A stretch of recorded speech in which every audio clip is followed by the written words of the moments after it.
The Corinthians were the critics of the apostles' age. They were very proud of their own skills in learning and in language. And as most men do who are wise in their own eyes, they made a wrong use of their wisdom and learning. They began to criticize the Apostle Paul. They criticized his style. His letters, they say, are weighty and forceful, but in person he is unimpressive and his speaking amounts to nothing.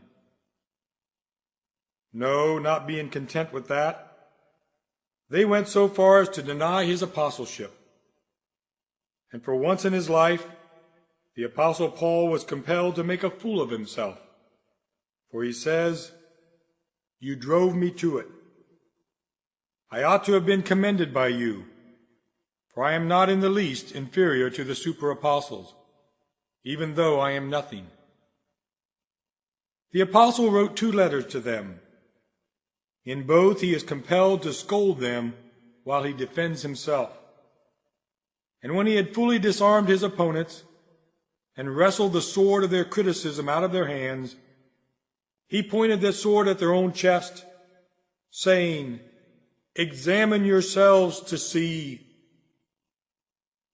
You have disputed my doctrine.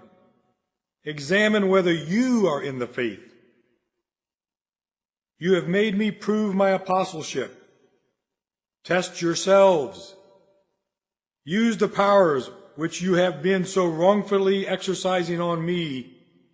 Use it for a little while on your own characters."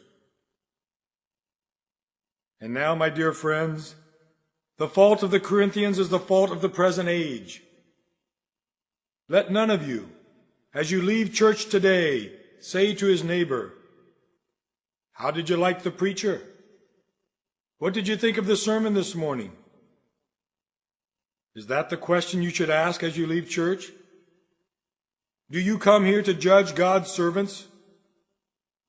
I know it is only a small thing for us to be judged by man's judgment, for our judgment is by the Lord our God. To our own master we will stand or fall.